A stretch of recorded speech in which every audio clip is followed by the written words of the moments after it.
Hello everyone, welcome back to learn with Mansi. AIB की हमारी case law PYQ series में हम करेंटली पढ़ रहे हैं cyber law. This is part two. Part one already channel पे नहीं दिखा हो तो जरूर देख लेना। This is a continuation of that. This is little bit about me. Telegram join कर लेना। एक बार ये पार्ट अपलोड हो जाएगा तो आपको इसकी पीडीएफ वहां पे मिल जाएगी। नए हो चैनल पे सब तो सब्सक्राइब कर लेना। साइबर लॉ से दो क्वेश्चन आते हैं। बेसिकली केस लॉज दो ही तीन तरीके के हैं जो बार बार रिपीट होते हैं, बट हमने सारे ऑप्शन बहुत डिटेल में डिस्कस किए हैं। जितने केसेस आते हैं ऑप्शंस में उन्हें भी कवर किया हुआ है, तो प्लीज पूरा जरूर देखना। एंड तक देखोगे तो you will get a good list of the case laws also, तो उसको मिस मत करना।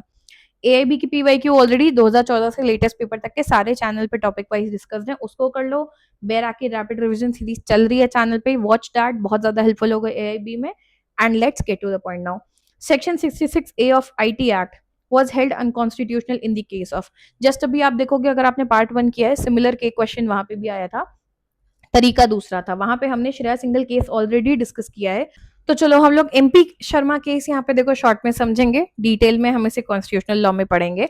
1954 का केस है। मेनली बात हुई थी पुलिस की रेड एंड सर्च जो ऑपरेशन होती है, ये इंडिविजुअल के राइट को वायलेट करती है, ठीक है।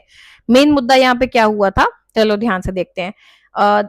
दालमिया जैन एयरवेज लिमिटेड एक लार्ज कंपनी थी, लिक्विडेशन में गई, और ऐसा सवाल उठा कि मैसिव मैल प्रैक्टिसेस और फाइनेंशियल फ्रॉड हुआ है इसमें। पुलिस ने रेड मारनी शुरू की, जिसमें एक इंसान एमपी वर्ष शर्मा भी थे सीनियर मैनेजमेंट में। उन्होंने एफआईआर फाइल की, सॉरी एक एफआईआर फाइल हुई और डिस्ट्रिक्ट मैजिस्ट्रेट ने सर्च वारंट इशू किए। अब बवाल क्या हुआ ना कि रेड की गई इनके अलग अलग ऑफिस में, बहुत सारे इनके डॉक्यूमेंट्स और बहुत सारी चीजें जब्त कर ली गई। एमपी शर्मा उनके एसोसिएट्स ने एक रिट पिटिशन फाइल की सीधे सुप्रीम कोर्ट में। उन्होंने आर्ग्यू किया कि फोर्सफुली हमारे प्राइवेट बिजनेस रिकॉर्ड सीज करना और उन्हें क्रिमिनल ट्रायल में हमारे खिलाफ यूज करना is exactly similar to forcing them to give evidence against themselves, which violates Article 20 subclause 3। This is why I was saying कि ये क्वेश्चन हम कॉन्स्टिट्यूशन में पढ़ेंगे, क्योंकि ये टेक्निकली फंडामेंटल राइट्स की बात करता है। बट ये केस यहाँ पढ़ना इंपॉर्टेंट है, क्यों? अगला केस जो आएगा उसके लिए, इसीलिए इसको शॉर्ट में यहाँ देखेंगे। फाइनल जजमेंट क्या आया? कोर्ट ने एक्शन को अपहेल्ड किया पुलिस के, और बोला कि सर्च एंड सीजर जो है टेस्टिमोनियल कंपल्शन के बराबर बिल्कुल भी नहीं होता है, और ये सर्च वारंट है, ये आपके आर्टिकल 20 सब क्लॉज 3 के अंदर फंडामेंटल राइट को बिल्कुल भी वायलेट नहीं करता है, ठीक है। और ये भी कहा कि बीइंग अ विटनेस जो है उसका मतलब ओरल या रिटन स्टेटमेंट देना अपने मुंह से या अपने मन से, ठीक है। देखो एविडेंस में क्लियरली होता है कि आपको फोर्स नहीं कर सकते अपने खुद के खिलाफ सबूत देने को, तो जो आप कह रहे हो ना यहाँ पे वो नहीं है, ये तो सर्च वारंट में चेकिंग कर रहे हैं, ठीक है। Rule number 2, no fundamental right of privacy exist in India. Clearly इस केस में 1954 में कोर्ट ने कहा कि राइट टू प्राइवेसी देखो कोई फंडामेंटल राइट नहीं है, तो कंप्लीटली आर्ग्यूमेंट आपका रिजेक्ट होता है। अब आप समझोगे कि ये इंपॉर्टेंट क्यों है। किस केस में ये बोला गया कि right to privacy fundamental right नहीं है? The case is MP Sharma versus Satish Chandra. Constitution के एंगल से इंपॉर्टेंट है। अब हम आते हैं अगले केस पे भी, क्यों ये इंपॉर्टेंट है यहां पढ़ना। आज की डेट में इस केस में से कौन सी बात जायज है कि हाँ फिजिकल सर्चेज और सीजर जो है वो वायलेट नहीं करते हैं आर्टिकल को, ये बात आज भी सच है। कौन सी बात खत्म हो चुकी है? India does not recognize a fundamental right to privacy, ये बात केएस पुट्टास्वामी केस 2017 का केस है, इसमें खत्म हो चुकी है। केएस पुट्टास्वामी केस ने इसको ओवर रूल किया था। किसको? एमपी शर्मा केस के प्राइवेसी वाले पॉइंट को, कि आर्टिकल 21 में राइट टू प्राइवेसी एक फंडामेंटल राइट है। Very very very important, okay. आप ध्यान दोगे तो राइट टू प्राइवेसी के अंडर ही बहुत सारी चीजें आ जाती हैं। आर्टिकल 21 का बहुत लंबा खेल है। अब हम समझते हैं जस्टिस के S Puttaswamy versus union of India case को। देखो 2017 का केस है, most important constitutional and cyber law judgment, क्योंकि इस केस ने पिछले वाले को ओवर रूल किया था, इसलिए हमारे लिए इंपॉर्टेंट था। ये केस भी कॉन्स्टिट्यूशन में आएगा, हम इसको वहां भी डिस्कस करेंगे, वहां शॉर्ट में करेंगे, यहाँ डिटेल में कर रहे हैं। पर इस केस में साइबर एंगल है, क्योंकि अब ये नए जमाने की बात हो रही है, इसलिए हमें जानना जरूरी था कि किस केस में राइट टू प्राइवेसी को फंडामेंटल राइट नहीं है ये कहा गया था। एमपी शर्मा केस, ठीक।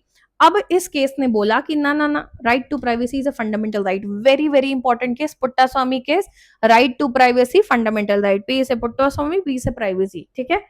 टॉपिक क्या है? Right to privacy, data protection, digital surveillance, ठीक है। आर्टिकल 21 पे, आर्टिकल 14 पे और 19 पे मुद्दा उठा था। चलो देखते हैं। आधार लॉन्च हुआ था, ठीक है, याद रखो कब का केस है, 2017 का। आधार लॉन्च हुआ, गवर्नमेंट ने आधार कार्ड प्रोजेक्ट निकाला जिसमें आपका बायोमेट्रिक होता है, आपकी सारी डेटा ली जाती है, फिंगरप्रिंट, आई स्कैन, सब कुछ, ठीक है। लीगल चैलेंज किया 2012 में जस्टिस के S Puttaswamy, 91 year old retired जज थे कर्नाटका के। इन्होंने एक पीआईएल फाइल की, अगेन ये एक पीआईएल है, याद रखना, आधार से रिलेटेड है। P for PIL, P for Puttaswamy, P for privacy, याद रखो, ठीक है। पेटिशनर ने क्या आर्गुमेंट दिया, उन्होंने बोला इतना सारा डेटा आप कंपाइल करके स्टोर कर रहे हो, बायोमेट्रिक डेटाबेस बना रहे हो करोड़ों अरबों लोगों का, तो ये तो स्ट्रॉन्ग डेटा प्रोटेक्शन लॉ तो है नहीं हमारी कंट्री में, इससे तो स्टेट जो है पूरा डिजिटल सर्वेलेंस करेगा, सिटीजन की बेसिक राइट्स को वायलेट करेगा, ये तो हमारी ह्यूमन डिग्निटी और प्राइवेसी के खिलाफ है। गवर्नमेंट ने डिफेंस क्या किया, भाई ऐसा थोड़े होता है, राइट टू प्राइवेसी कोई फंडामेंटल राइट तो है नहीं, है तो आपने खुद ही कहा था सुप्रीम कोर्ट ने, ठीक है। इस बात को होते हुए मुद्दा उठा और फाइनल जजमेंट आया 2017 में। 9 जजेस की बेंच थी जिन्होंने एक हिस्टोरिक वर्डिक्ट दिया। पहली बात तो उन्होंने बोला privacy is a fundamental right. Supreme court ने कहा कि privacy is inherent part of human dignity and it does not need to be written explicitly. Just because खुल के वर्ड टू वर्ड लिखा नहीं है इसका मतलब ये नहीं कि ये बात सच नहीं है। प्राइवेसी ह्यूमन डिग्निटी का बेसिक पार्ट है और article 21 right to life and personal liberty के अंडर एक फंडामेंटल राइट है। तो ये बहुत बहुत लैंडमार्क बात है कि किस केस में बोला गया कि राइट टू प्राइवेसी एक फंडामेंटल राइट है, Puttaswamy case. Clear test for government intrusion. Court ने रूल किया कि गवर्नमेंट जो है रेस्ट्रिक्ट कर सकती है या इंट्रूड कर सकती है सिटीजन की प्राइवेसी में, ठीक है, बट उनको स्ट्रिक्टली 3 pronged प्रोपोर्शनैलिटी टेस्ट देना होगा। क्या? लीगैलिटी, कि जो भी आप कर रहे हो वो एक्चुअली एक लॉ के हिसाब से कर रहे हो, कुछ भी रैंडम एग्जीक्यूटिव ऑर्डर के हिसाब से नहीं। नीड, आपके पास लेजिटिमेट क्लियर एम होना चाहिए, वजह होनी चाहिए कि आप वो काम क्यों कर रहे हैं। एंड प्रोपोर्शनैलिटी की मेथड आपका रैशनल, मिनिमल और बैलेंस्ड होना चाहिए। Third point, directive for a data protection law. उन्होंने कहा सच बात है हमारे पास अच्छे डेटा प्रोटेक्शन लॉज नहीं है, तो उन्होंने डायरेक्शन दिया कि आप उन्हें फ्रेम कीजिए। तो फाइनली इस केस में क्या हुआ, प्राइवेसी आर्टिकल 21 के अंडर आई। पुराना जो एमपी शर्मा का जजमेंट था और एक केस और है खड़क सिंह का, वो भी हम डिस्कस करेंगे। इन दोनों केसेस में जब ये बात हुई थी कि प्राइवेसी फंडामेंटल राइट नहीं है, इस बात को ओवररूल भी किया। और लेजिस्लेटिव इम्पैक्ट क्या आया कि डिजिटल पर्सनल डेटा प्रोटेक्शन यानी डीपीडीपी एक्ट भी आ गया इसी की वजह से, ठीक है। अगला केस है Gagan Harsh Sharma versus state of Maharashtra. 2018 का केस है, देखो रिलेटिवली नए नए केसेस हैं ये, ठीक है। लैंडमार्क जजमेंट है delivered by Bombay high court. बहुत सेलिब्रेटेड केस है साइबर ज्यूरिस्प्रूडेंस में। क्यों? It clarified the complex legal overlap between IPC and IT act. तो आईपीसी और आईटी एक्ट के बीच में जो ओवरलैप है उसको लेके सॉर्टिंग हुई थी। इन्होंने वाइटल प्रोटेक्शन दी टेक वर्कर्स और डिफेंडेंट्स को कि पुलिस पैरेलली चार्ज नहीं कर सकती एक इंसान को दोनों चीजों पे। मैं एक लाइन में अगर आपको बताऊं इस केस की बात क्या है, मान लो आपने कोई क्राइम किया जो साइबर लॉ के अंडर ऑलरेडी कवर्ड है क्लियरली, डेटा चोरी करना एक्सेट्रा, ठीक है, तो उसके लिए तुम पे आईपीसी की भी धाराएं लगा दें ऐसा नहीं होगा, क्लियरली उसके लिए लॉ बनाया गया है तो वो रूल करेगा, ठीक है। Over riding effect of the IT act section 81। Short में बताऊं तो इतना ही है, अब डिटेल में सुनते हैं। देखो एक एम्प्लॉय था सॉफ्टवेयर कंपनी में, ठीक है, उसको स्क्रूटनाइज किया उसके एचआर हेड ने, ये पता चला कि उसने जो है इंटरनल सर्वर एक्सेस से क्लोन करके स्टील करके डेटा मैनिपुलेट किया था। किसको दिया था? राइवल वेंचर को, जो कौन शुरू कर रहे थे? गगन हर्ष शर्मा, ठीक है, अपने एसोसिएट के साथ। पुलिस में एफआईआर दर्ज हुई, पुलिस ने उन पे दोनों चीजों में चार्ज लगाए, आईटी एक्ट के अंदर भी लगाए 43, 65 और 66 सेक्शन में, कि उन्होंने डेटा थेफ्ट की है, हैकिंग की है, टैंपरिंग की है एक्सेट्रा। साथ साथ आईपीसी में भी लगाई 408 और 420 में, क्रिमिनल ब्रीच ऑफ ट्रस्ट और चीटिंग में। तो आईपीसी के ऑफेंसेस जो है ना वो नॉन बेलेबल थे, यानी अगर इन ऑफेंसेस में तुमको पकड़ते तो तुमको बेल नहीं मिलती, जबकि ये वाले जो है वो बेलेबल है, इनमें तुम्हें बेल मिलती, इसमें तुमको पक्का जेल में डाला जाता। तो इमीडिएट अरेस्ट का डर था, ठीक है। तो सामने वाले ने जाके हाई कोर्ट में पिटीशन डाली कि देखिए हमने जो किया है वो कम्प्लीटली एक डिजिटल क्राइम है, तो ये तो आईटी एक्ट के अंदर ट्राई होना चाहिए जहां पे ऑफेंस हमारा बेलेबल है। तो उन्होंने कोर्ट से बोला कि ये जो आईपीसी के अंडर चार्ज लगाए हैं इनको ड्रॉप करवा दीजिए। बॉम्बे हाईकोर्ट ने पिटिशनर के फेवर में ही रूल किया और जितने भी चार्जेस आईपीसी के अंडर लगे थे उन्हें क्वाश कर दिया। अब कहा क्या जजमेंट में, ये सुनो। Section 81 of the IT act is supreme. उन्होंने कहा कि section 81 of the IT act clearly ये बात कहता है that the act has an overriding effect over any other law in force. यानी कि देखो आईटी एक्ट पार्लियामेंट ने ही बनाया है डिजिटल मामलों को हैंडल करने के लिए, तो अगर कहीं पे भी डिजिटल इशू है या कोई ऐसा इशू है जो ऑलरेडी आईटी एक्ट डील करता है तो आईपीसी से पहले वो खुद करेगा, ठीक है। Same set of facts can not lead to double prosecution. Same मुद्दे पे the court relied on supreme court's precedent, ये केस सुन लो, Sharad Babu Digumarti versus government of NCT of Delhi. उन्होंने कहा कि सेम बात पे आप इंसान को आईटी एक्ट में भी प्रोसिक्यूट कर रहे हो, आईपीसी में भी चार्ज लगा रहे हो, तो ऐसा नहीं होता, ठीक है। सेम मुद्दे पे आप उसे दो जगह चार्ज नहीं लगा सकते। Bailable rights protected. उन्होंने कहा कि साइबर क्राइम वाले में उसको बेल मिल रही है और आप वो लगा के आईपीसी लगा के उसको नॉन बेलेबल में भी डाल रहे हो सेम काम के लिए, तो ये उसकी जो बेल लेने का हक था आप उससे वो छीन रहे हो। तो क्लियरली इस केस में ये बोला गया कि IT act overrides the IPC जब बात हो रही हो साइबर ऑफेंस की.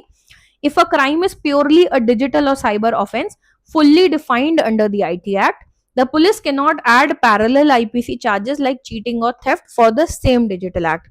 I hope this is clear. और क्या बात की, judgment relies entirely on statutory powers of section 81 of the IT act. Cyber law का हम बेर एक्ट रैपिड रिवीजन कर चुके हैं, वहां हम इसके बारे में बात कर चुके हैं.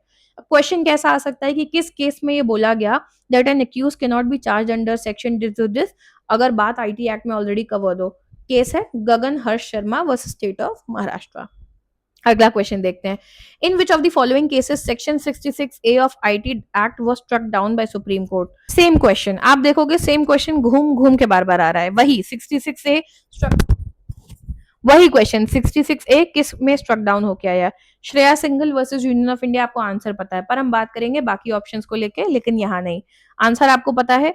करतार सिंह का केस जो है ये डोमिनेंटली कॉन्स्टिट्यूशनल का केस है. मैंने स्लाइड अटैच कर दी है, इंटरेस्ट हो तो पॉज करके आप पढ़ सकते हैं. वैसे हम इसे डिटेल में कॉन्स्टिट्यूशन में डिस्कस करेंगे. ठीक है, आपको अगर इंटरेस्ट हो, ये भी पीआईएल थी, टाडा एक्ट से रिलेटेड थी, हम इसे कॉन्स्टिट्यूशन में ही डिस्कस करेंगे. ये प्योरली कॉन्स्टिट्यूशनल है, ये बस ऑप्शन में आपको कंफ्यूज करने के लिए दिया हुआ है. Okay. K A Abbas versus union of India case. ठीक है, इसको देखते हैं. 1970 का केस है, मॉन्यूमेंटल लैंडमार्क. ये भी कॉन्स्टिट्यूशन में आएगा, वैसे हम इसे वहां भी बात करेंगे. ये फिल्म सेंसरशिप को लेके था. हमारे लिए साइबर में क्यों रेलेवेंट है आजकल फिल्म्स, क्योंकि ओटीटी पे भी आती हैं और भी कई जगहों पे आती हैं, इसलिए हमारे लिए थोड़ा सा साइबर लॉ में रेलेवेंट हो जाता है. मेन मुद्दे पे आते हैं. एक फिल्म मेकर थे, उन्होंने टेल ऑफ 4 सिटीज करके डॉक्यूमेंट्री बनाई थी. उसमें उन्होंने रियल रेड लाइट एरिया यानी बेसिकली जहाँ पे प्रोस्टिट्यूट्स होते हैं, उसके रियल फुटेजेस ऐड किए थे उनकी हार्श लाइफ को दिखाने के लिए. सेंसर बोर्ड ने एक्शन लिया. अब्बास ने इस फिल्म का यू सर्टिफिकेट यानी कि अंडर एज लोग भी देख सकते हैं वो अप्लाई किया था, पर उन्होंने A certificate adult only they दिया और ये बोला कि या तो पूरा रेड लाइट वाला सीन काट दो. अब्बास ने रिफ्यूज किया और रिट पिटीशन डाली सीधे सुप्रीम कोर्ट में. उन्होंने कहा ये जो प्री सेंसरशिप है, यानी कुछ भी रिलीज करने के पहले लोगों ने देखा नहीं, तुम पहले ही पिक्चर काटने की बात कर रहे हो, ये वायलेट करता है fundamental right of free speech और फिल्म मेकर्स को सेकंड क्लास सिटीजन की तरफ आप ट्रीट कर रहे हो. इस बात पे सुप्रीम कोर्ट ने क्या कहा सुनो. उन्होंने बोला प्री सेंसरशिप तो देखो कॉन्स्टिट्यूशनल है. उन्होंने कहा कि फिल्म रिलीज होने से पहले काटना एक पावरफुल मीडियम है मोशन पिक्चर्स, और फिल्म में इमेज साउंड स्टोरी सब कुछ कंबाइन होता है. बहुत डीपर और इमीडिएट साइकोलॉजिकल इम्पैक्ट होता है उनका ह्यूमन माइंड पे, जितना कि बुक और न्यूज़पेपर से शायद नहीं होता हो. इसीलिए कोई कहता है ना कि फिल्म मेकर्स हैं, हमने ठेका तोड़े लिया है समाज का. फर्क पड़ता है, आप जो कर रहे हैं उससे समाज पे बहुत इम्पैक्ट आता है. ठीक है, तो pre censorship of films is fully legal. ठीक है, तो इसको तो आप नहीं डिनाई कर सकते. हालांकि उन्होंने कहा कि आर्ट और ऑब्सीनिटी में फर्क है. एक कला में और किसी ऑब्सीन चीजों को करने में, गंदगी दिखाने में फर्क है. अगर आप एक रेड लाइट एरिया का सीन इसलिए दिखा रहे हैं कि आप उनकी जिंदगी की तकलीफ को हाईलाइट करना चाहते हैं, तो वो एज सच प्रॉब्लमेटिक नहीं है, वर्सेस आप उसे किसी वल्गर या चीप तरीके से दिखाना चाह रहे हैं. ठीक है, तो उसे पोर्नोग्राफी बोल के बैन नहीं किया जाएगा अगर आप उसे किसी ढंग के इंटेंशन से बना रहे हैं. तो सेंसर बोर्ड को पूरे कॉन्टेक्स्ट में देखना चाहिए, सिर्फ उस एक सीन को मत देखो, पूरी मूवी के नजरिए से देखो कि वो सीन क्यों जरूरी है. थर्ड बोला strict time limit for sensor board. ये भी बोला कि देखो फिल्म मेकर्स को हरास नहीं करना चाहिए, इसके लिए स्ट्रिक्ट टाइम लिमिट है. एक सर्टेन टाइम के अंदर ही आप अपनी बात क्लियरली बताओगे और फिल्म मेकर को क्लियर इंडिपेंडेंट बॉडी होगी कि वो अपील भी कर सकता है अगर उसे उस बैन के खिलाफ है. ठीक है, तो कोर फॉर्मूला क्या था कि प्री सेंसरशिप लीगल है. सुप्रीम कोर्ट में क्या कहते हैं रूल किया था कि just because films have stronger psychological impact, तो ये बात तो प्रॉब्लमेटिक नहीं है. हालांकि उन्होंने ये जरूर कहा था कि सिनेमाटोग्राफ एक्ट 1952 के हिसाब से आपको थोड़ा चीजें तरीके से करनी चाहिए. ये बातें सेंसरशिप को बोली थी, सेंसर बोर्ड को, सॉरी. साइबर लॉ से कनेक्शन क्या है, आज की डेट में जो है चीजें डिजिटल भी हैं, तो पूछा जा सकता है which historic case led the ground work for the government's power to regulate और censor digital and broadcast media. Answer is K Abbas versus union of India 1970. अब हम आते हैं लास्ट चीज जो अभी तक यहाँ रुका है, ये स्पेशली उनके लिए. साइबर लॉ के क्या लैंडमार्क केसेस हैं, एक सिंपल क्रोनोलॉजी में जल्दी से देखते हैं. State of Maharashtra versus doctor Praful B Desai 2003 का केस, इसके बारे में हम बात कर चुके हैं. इस केस में हुआ था कि वीडियो कॉन्फ्रेंसिंग के थ्रू एविडेंस ले सकते हैं, विटनेस आ सकता है. ठीक है, Shamsher Singh Verma versus state of Haryana 2015 का केस है. इस केस में क्या बोला, supreme court ruled that a compact disc यानी CD containing recorded conversation is a valid document under section 3 of Indian Evidence Act. It held that courts cannot reject digital sound recording merely because they are on a secondary device provided authenticity is established. इस तरीके का case हम सुन चुके हैं, पर क्या पता ऐसा नाम देख के आपसे पूछ लें। तो उन्होंने बोला सीडी कंप्लीटली वैलिड है बशर्ते आपको ये सबूत हो कि हाँ कुछ ऑथेंटिक है, गड़बड़ नहीं है। Shreya single versus union of India हम डिटेल में पढ़ चुके हैं, आप कुछ पोस्ट करोगे ऑनलाइन, सेक्शन 66 ए को कंप्लीटली हटा दिया गया था और इंटरमीडियरीज को लेकर रूल बनाया गया था। क्या बात की गई थी अभी हमने डिटेल में समझ लिया। Sharad Babu Digumarti versus government and city of Delhi 2016 का केस है, अभी हमने इसके बारे में सुना था पीछे। Supreme court establish that information technology act is a special law that completely overrides general penal law. It ruled that if an offense involves electronic or digital record and is fully covered under the IT Act, तो फिर accused को आप parallelly IPC में prosecute नहीं करोगे। और justice के S Puttaswamy versus union of India 2017 का केस है, article 21 right to privacy. Remember, P for Puttaswamy, P for privacy, P for PIL, ये पीआईएल थी, ठीक है। ओके, हिस्टोरिक वर्डिट ने बोला था डिजिटल डेटा प्रोटेक्शन और इन सब के लिए रूल भी बनना है। Gagan Harsh Sharma versus state of Maharashtra 2018 का केस है, ये जो हमने केस पढ़ा शरद बाबू दिगुमर्ती, उसके बेसिस पे ही इसमें जजमेंट आया था। तो देखो आपसे इससे रिलेटेड क्वेश्चन पूछा है, अगली बार इससे भी पूछ सकते हैं, इसलिए आपको दोनों का नाम पता होना चाहिए। ये 2016 का था, ये पहले था, गलती से दोनों ऑप्शन में हो तो आपको पता होना चाहिए पहले कौन सा था। इसके बेसिस पे ही 2018 में ये आया था कि आप जो है अगर ऑलरेडी आईटी एक्ट के अंदर वो कवर्ड है तो आईपीसी को प्रोसीड करेगा वो। लास्ट है अर्जुन पंडित राव खोडकर वर्सेस कैलाश कुशन राव गोरंत्याल, 2020 का केस है, काफी रिसेंट है। A three-judge bench of Supreme Court put an end to years of conflicting interpretation regarding digital proof.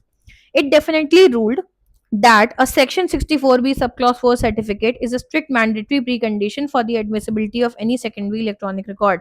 अब भी ध्यान दो, secondary electronic record को लेके पहले बात हो चुकी है केसेस में, ठीक है, पर यहाँ पे क्लियरली इस रीसेंट केस है, बहुत क्लियरली उस डिबेट को एंड किया गया कि उस सर्टिफिकेट के बिना काम नहीं बनेगा, ठीक है। इसमें कुछ केसेस ऐसे थे जो ऑप्शंस में नहीं आए हैं। So we are done with cyber law, this might be a part 2, I am recording it at one go, hence I am saying this. कोई डाउट है कमेंट में पूछ लेना, एंड अगर हेल्पफुल लगे तो चैनल को जरूर सब्सक्राइब करना, बाकी लेक्चर्स भी जरूर देखना, ये आपको एग्जाम में बहुत ज्यादा हेल्प करेंगे। Stay tuned, keep watching, bye bye.